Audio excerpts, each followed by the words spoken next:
The Chevaliers de Lyonesse. I sure had an experience with these guys. Repanse is a very solid anti-infantry lord, especially paired with her anti-large legendary paladin and bottom Henry le Massif. Repanse cuts down the infantry while Henry handles all the monsters. She starts her campaign on the north shore of Araby and is equipped to take on the many undead foes of the desert, such as her skill Banish the Scourge, which is nice because her faction effect includes an immediate minus 80 relations with all undead factions. But speaking of her faction effects, I gotta admit, to me they're kinda lame.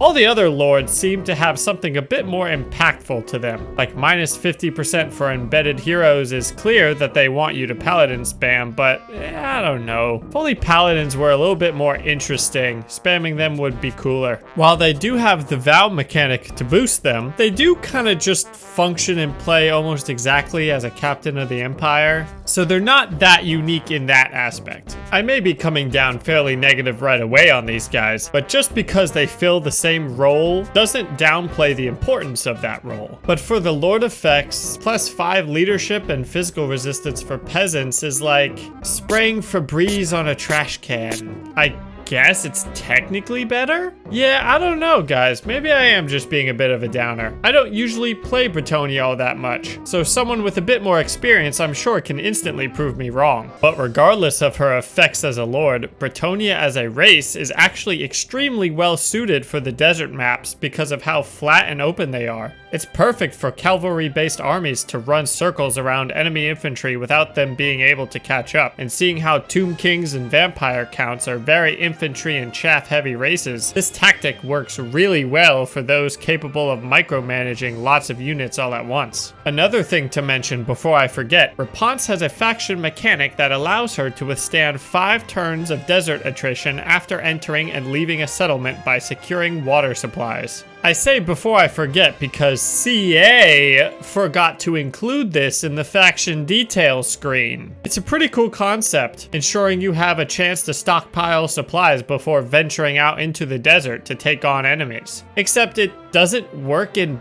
barren wastelands? Huh?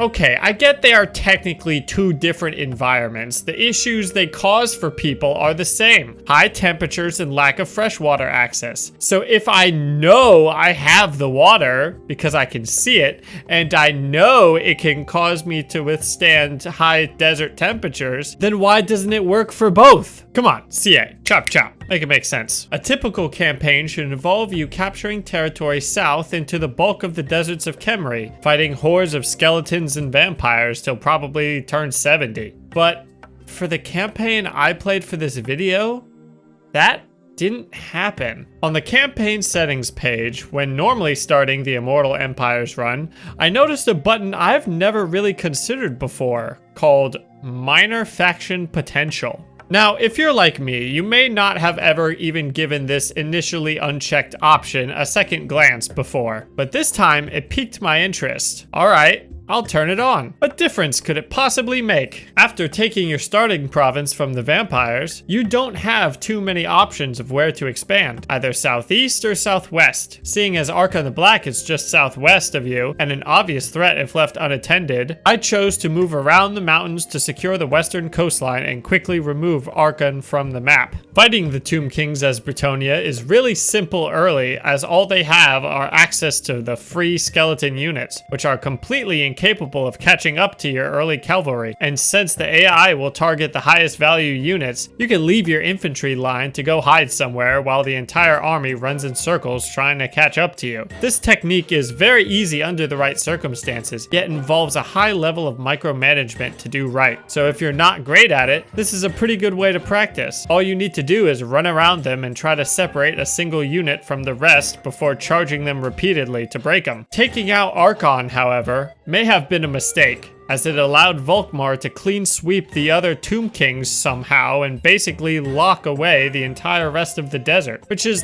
okay, I guess. The ogres had just recently declared war on me and the greenskins are claiming the border kingdoms. So Volkmar kills the Drakenhof Conclave and I expand into new suitable territory. It's a win-win, right? Right?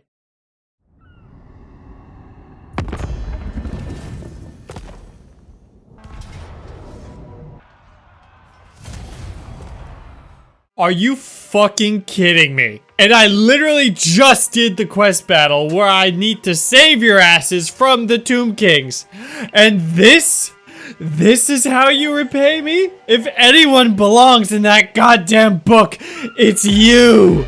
Remember that box I turned on? This would have drastic repercussions throughout the entire campaign. I was poised to start capturing the border kingdoms as well as preventing Ikit Claw from developing nuclear weapons, which I swear they're really close this time. But no! These little bastards decided to waste all that time and growth progress on my settlements, stunting me. And of course, once I finally defeated the Greybeards, Volkmar decided it was his turn and once again had me fighting for what little I already owned. I ultimately fought him to a standstill and finally gained peace. But holy, what a huge waste of time. Side effects of being French, I suppose. By now, the Skaven were the dominant forces in both the Badlands and the border territories. The worst had come to pass, and seeing how I still can't expand south into the desert, I re-embarked on my quest north, and to my surprise, found myself having a relatively easy time taking out Skaven Blight.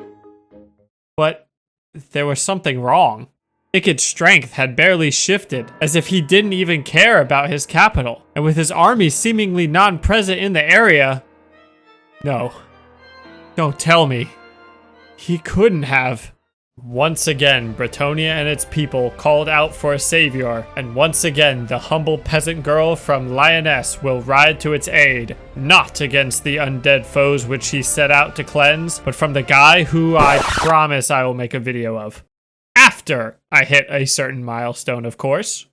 Hey, I'm not greedy, you are. Like I had mentioned before, I don't usually play Bretonnian factions, so I'm sure this is not how things normally happen. Definitely unchecking that stupid button from here on out. Like, I was literally gaining relations with them. What do you mean they— Anyways, if you stuck it out to the end, please consider liking and subscribing. Based on the comments on the Kazrak video, the next lord will be a Chaos one. Which Chaos Lord that is, let me know in this video's comments. See you later. Bye. They're like, you know, like when you pick up a rock and all the ants are just all congested before they like split up. It's like a school of sardines.